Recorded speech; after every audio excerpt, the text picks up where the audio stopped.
This is a CNIB Lake Joe at Home program. CNIB Lake Joe at Home logo, image description, an illustration of a marshmallow roasting in a campfire with a roof in the background.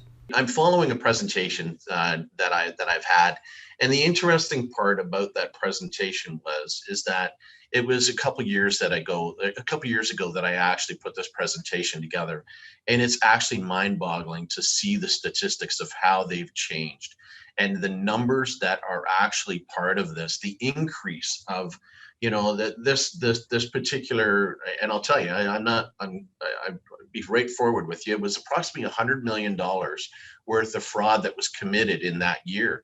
Now there's 100. This is just hot off the press that I just got this morning, and for 2020 there was $163 million, 198,992.34. So almost $164 million worth of fraud that has just increased over that time. Now, a lot of people will ask me if that has something to do with COVID-19. And yes, it has. It's a drastic increase because there's more people at home, there's more people using technology, there's more e-commerce of buying things online, there's money transfers and everything that all calculates to more fraud in respect to that $164 million worth. So in just a very high level, top news, where I just received this is perfect timing again. So I'll just go through some of actually what I'll do first is I'm going to go through the presentation, and then I'll hit you with the top 10, and you'll be able to see how those top 10 really affect us. So the mass marketing fraud and identity crimes, when we talk about the mass marketing, that has to do with our partners at the Canadian Anti-Fraud Centre. And I'll give you their phone number about halfway through. Those are the folks that actually get the information from the victims. Say, for example, I had a fraud or a scam that occurred to me. I would call these folks up and they would take a report, and they would take my name, what the scam was, how much money there was involved, or even if there isn't any money, that I could just inform them of what happened. And they would take whatever pertinent information in regards to that particular scam, and they would put that down as an incident. So it's created for them, and it's just, in a lot of cases, it's actually another piece of the puzzle for them to continue with. So those folks up there, they're actually centered out of North Bay, and we have a sergeant that's up there, and she's part of the OPP, and she deals with the people up there and there's RCMP officers that are involved in that as well. I don't know I'll bet you that most of you know a person that may have been scammed or has been fully scammed and lost money. What I do is that when I get that information in regards to say, for example, like I just said, the top 10, I take that information and I put it out to my entire branch so that everybody sees it. I usually get an email back rather quickly, and I just received one back too from one of our administrative staff that her daughter was just scammed $10,000. So it's hard to believe, but it's out there. It's out there every day. And this is the best way that we can get out to folks, is the education. It's educating people so that they understand the seriousness of it. And it's just the simplicity of asking questions. That's really what it comes down to. If you think that you're being scammed, start the questions. And then don't think that it's time sensitive.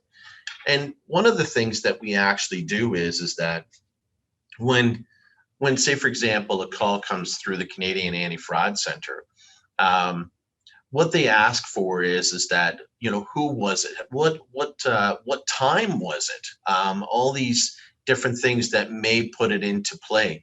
So one of the scams that actually, what the scammers will do is that they'll actually take personal information, and how they do that, I love the cat, Sherry. I have to add to that. But what they'll do is that they'll make it. It's kind of an odd name, but they'll make a sucker list. And this sucker list, what they do is that they get all this information and they'll sell that information off to other organized crime people, that they take this information and they'll usually sell it off to the highest bidder. And it may not even be the people that are committing the fraud or the scam. It may be somebody that's associated to another scam over here, but they purchased the other information so that they can continue with that scam. And it just perpetuates the problem, and it just continues and continues and continues. It used to be that you go way back in scams and stuff like this, and it was kind of funny because I went back, I did some history searching, and it's quite remarkable to actually see that one of the first scams was actually, it was cocoa beans. And that what they were doing is that they were emptying the cocoa beans, and cocoa beans were used as a means of currency. And they would empty the cocoa beans of the product, and they would actually continue with that, but they were counterfeit. So it was kind of like a scam. So it goes way back. So, then it goes back to, then it just continues. As technology changes, we've seen a drastic increase in the frauds. Yes, computers make things a lot easier. Like, for example, right now, I probably wouldn't even be meeting you folks if it wasn't for technology. When it's used in a good way, it's a great product. When it's used in a bad way, it's very unfortunate that a lot of people lose money. And that's really what it comes down to. So it's the education, like I said. It's not just a local problem anymore. It's a world problem, because most of the time when we're actually getting these calls, they're not even from this country. For example, there's the one scam that you may see where they spoof your phone number. My mother actually received a phone call from her phone number, and it was actually being spoofed. And of course, she's going to pick up the phone thinking, who is this? This is kind of odd. That's my phone number. And right away, it was somebody that was trying to get some information from her. So those are the ones. And it's not just the normal individuals that are being victimized in that respect. It's companies. And they try to spoof those. They spoof the phone numbers, and they'll try and make it look like it's somebody legitimate to get that information. So mass marketing frauds, and when I say mass marketing, that's basically the world. Fortunately, the Canadian Anti-Fraud Centre, they have an amazing group of people up there. And it's not just the folks that are answering the phones and talking to the victims, which I've actually had a tour of the CAFC up there. And it's absolutely amazing, because we were able to listen to some of the calls that came through, and we didn't do any of the talking. We let the call taker do the talking to get the information. But it is so unfortunate to listen to somebody that their identity has been stolen, all their Visa card information, they lost all this, lost this, and then all of a sudden the money starts, and how much money was taken off of this card or that card and all that. So it's very unfortunate to listen to it. And again, this is why we're out here. That's why I was very happy to get this opportunity to speak to folks, because it's the education that counts. So what I'll do now is I'll give you that phone number. If anybody wants it, I know it's being recorded, but so the phone number, if you feel as though you've been scammed, the Canadian Anti-Fraud Centre, or it's called Phone Busters as well, that's what it was previously known as, you can report it to 1-888-495-8501, or online, which is, you can go to www.phonebusters.com. So it's PHONEBUSTERS.com. So great folks, like I said up there. As part of that, I just want to let you know too, in regards to so they have the call taking side, and then they have an interruption side. And so if there is a consistent bank account number, there's a consistent phone number, things like that that may be sweeping across Canada or North America. They can actually have it. It's a disruption service that they can actually dismantle that bank account or disrupt the email or the phone number, and they can stop it based off of suspicion that there's fraud continuing. I say this because it's important for you to know that even though it may be just a small little of information, you didn't get scammed in regards to that, asking for $10,000 or whatever it might be. But every little bit of information counts. And if it happens to be that phone number, they can add that phone number to the potential suspect, and then they can remove that later on if they get enough of those phone numbers. So don't think that your call is a waste of time.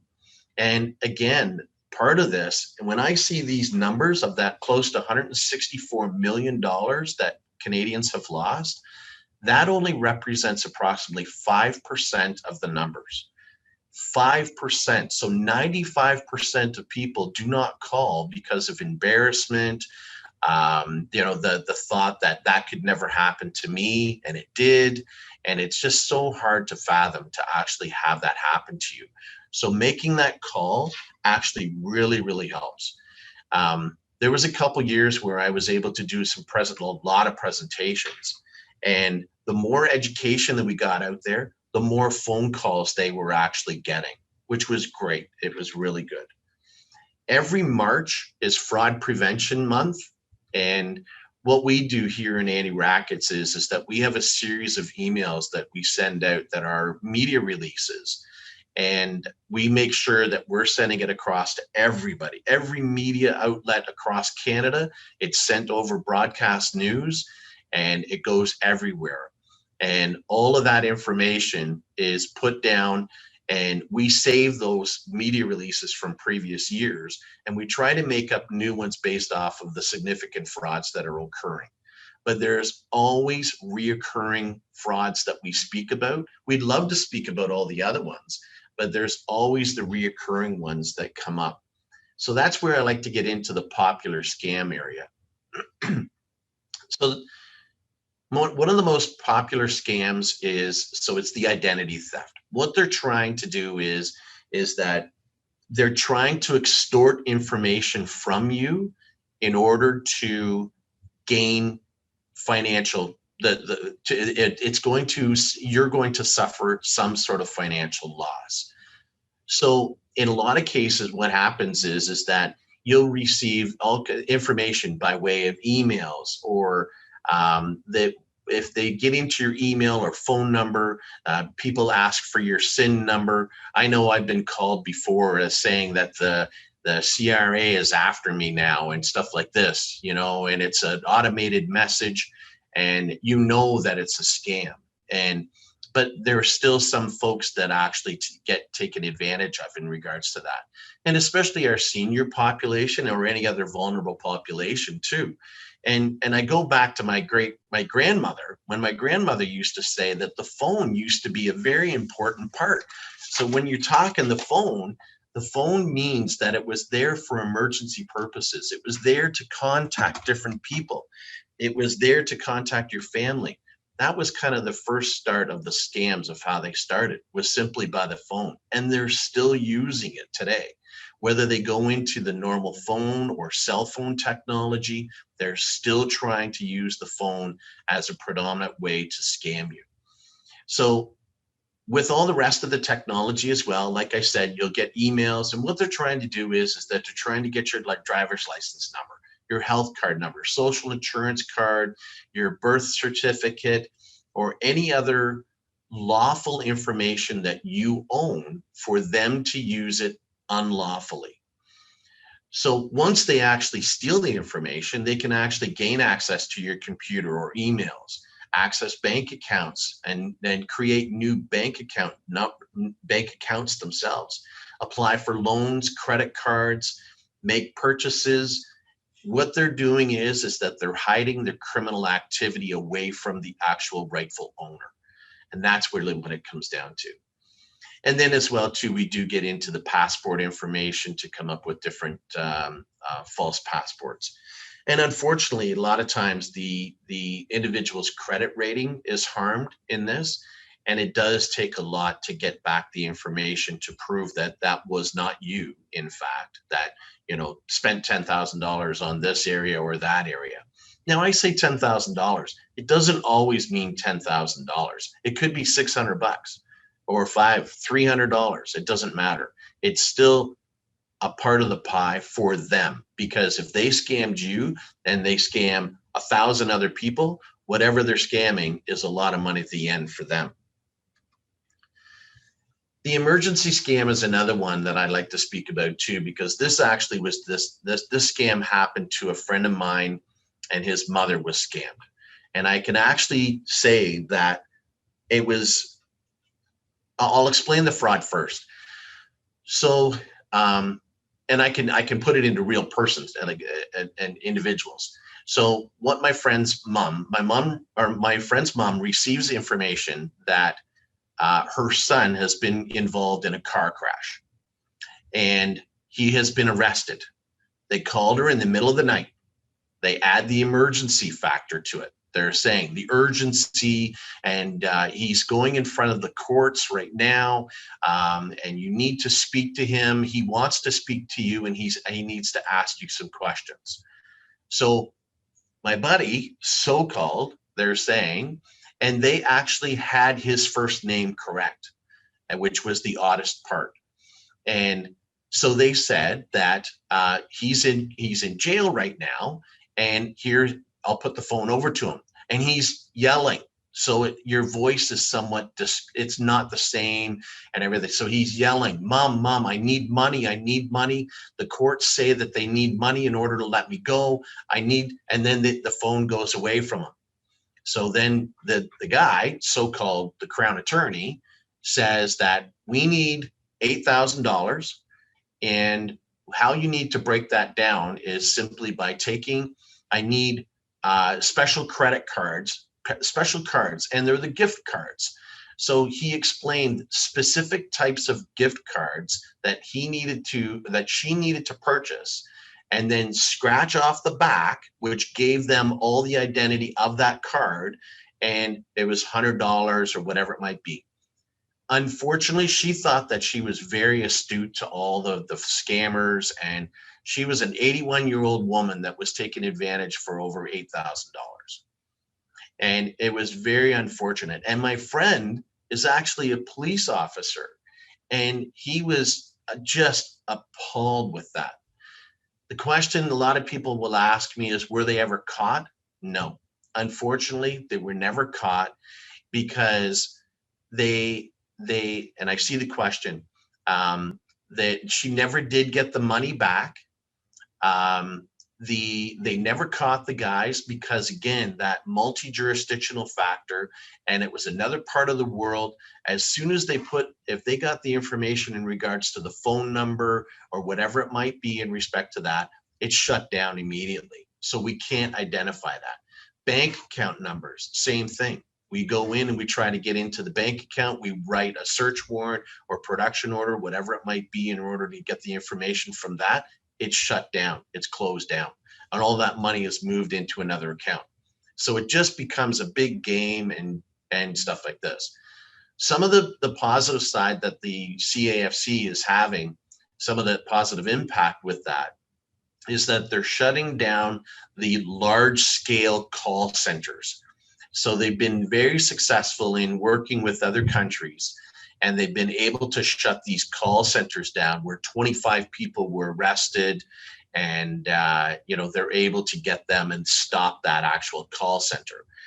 But unfortunately, there's a lot of countries in the world that the government are corrupt, and the government are the ones that are actually getting money from these organized crime syndicates. And that just continues again. And I use the word perpetuate a lot, but that just perpetuates the problem. So it's very unfortunate, and that's why, again, I go back to the fact that it's the education of getting it out there to the people and making sure that we're asking the proper questions if we do receive a phone call, email, text, whatever it might be. So that's the emergency scam, so that they add urgency and fear to the call. There's the secrecy factor, saying don't say anything to anybody, I'm so embarrassed about this. And then it's the big one, is it's the request for the money transfer. And that's where they usually say either send money by way of Western Union or MoneyGram, or the gift cards, as I was saying. The last fraud that I'll speak about is the romance fraud. And that the romance scam is one of the more popular ones as well. And unfortunately, that is actually the number one fraud that people lose the most money. Not in terms of the actual fraud type, but it's the number one loss of money. And when I say that, as far as the number one loss, the victims aren't as many, but the sum of money that they continue to try and get from these people, it just keeps on going, because they're basing their scam off of a false love. And so what the people are doing is that the people that are actually singled out for this are recently unattached. They usually go into singles or dating related websites, social media platforms, or any email blast outs, and to look for those potential victims. In some cases, that the prolonged interaction with the individuals has cost victims tens of thousands of dollars. I know one lady in southwestern Ontario, she actually lost her entire farm because she remortgaged her farm in order to give this guy money, and she thought that she was going to marry him. And the biggest thing is that you have to ask yourself that if you're communicating with a person over a period of, say, 2 or 3 weeks, and that person is professing their love to you, you say, how real is that? And those are the questions that you have to start asking yourself. When the scammer starts asking for money, and you have never met them, don't fall for it. Do not fall for it. And again, personal story, a buddy of mine, he fell into a romance scam years and years ago. And it was that where she was actually from England, and they were communicating back and forth, and he ended up sending her money for a plane ticket. Well, she never arrived. There was never any plane ticket that was purchased on her side, and she never arrived in Toronto. So $1,700 left, and he lost out of that. So, and again, when you're looking at somebody online, it's probably not even the person. It's not, well, guaranteed, it's probably not the real person. And again, that it's kind of like that old way of dating where you're able to go and see somebody face to face. And now especially, it might be a little bit odd because you're going to have a mask on, but it's still meeting people and speaking to them directly and getting their feelings. So as far as the actual scams go, I wanted to just give you the top 10 right now. So I said to you about the extortion scams. These are based off of numbers, the number of reports that actually come in. So extortion scam, identity fraud, which I spoke about. Personal information is kind of the identity. It's much the same.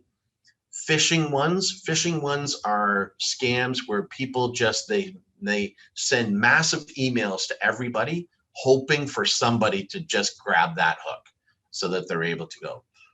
Merchandise, and that's the one that I wanted to specifically speak to in regards to the information that I heard this morning. When you're purchasing merchandise and say you want to send an e-transfer to somebody, make sure that with the e-transfer, when you're actually sending that money and you have to send a password that's associated to it, don't send it on the same platform. So if you're sending by way of email, the information, the money, so it's $200, and say the password is Stone, and don't send it on the same email, or don't send it in a separate email, because if that person's email is already being compromised, then they're going to see the e-transfer, they're going to see the password, and the money is good as gone. So send it in a different platform. So text the information or even call the person or whatever it might be so that you're keeping it separate. And that's where they're going through a lot of information and losing a lot of money in respect to that. So that was one of the things. The banks, I know, are going to be starting to educate people a lot more in respect to that as well. And a lot of times it's very difficult to actually get your money back. But those two stories that I was speaking about in regards to on the CBC this morning that they had, they actually said that they did get their money back. So it turned out okay. But so that was merchandise. There's the job scam, the false job applications, but send me $500 to secure your spot, and people will. And it's unfortunate. There's not even a job out there, and they send that $500 to secure an interview spot or to secure a certain location that you'd like to work at. The service scams, once again, those are the ones that individuals may be even coming up to your door. You'll see them online that they're advertising for certain things and they never come true. Spear phishing. Spear phishing is kind of like the phishing, but it's very specified. So many times companies fall victim to spear phishing because they will take a person's identity, and it might be the CEO of the company, and they send an email to the head administrator and say, I need $100,000 right now. Send it by way of such and such, this and that. I'm out of the country right now, so can you please send it to this bank account? And they see an email coming from their boss, the big boss, and they'll send it off. And there have been, again, it's not people that are not thinking. These are educated people that are actually missing out on this. And there's been corporations that have lost so much money in respect to this. And then again, there was the emergency scam, as I spoke to you about. Victim vendor, vendor. I actually forgot that one. That's number 6. That was number 6, and that's faulty vendors, individuals who claim who they are and they're really not. As far as the top dollar amount actually goes, and like I said before, which was the romance fraud, and $18.5 million last year was given away to people who thought that they were in love. And it's true that it always happens that it comes up to closer to Valentine's Day because people have that they want to be in love. And so, yeah, we have to watch, how many victims that will fall for this type of fraud coming up. And then the rest of it, it's investment fraud, spear phishing, extortion, merchandise, service, victim vendor, prize, bank investigator, and job. So lots of money out there, folks, that is scammed out every year. But I thank you very much that you've been able to listen to me, and hopefully you're able to take some advice away in regards to protecting yourself with scams. And the biggest thing is that question everything. Question the phone calls, question your emails, ask your friends, ask your family. Don't let time be on their side. Time should be on your side. You hold it to yourself, and there's nothing wrong with hanging up the phone. That's a big part. To learn more about CNIB Lake Joe at-home programs, visit cniblakejoe.ca.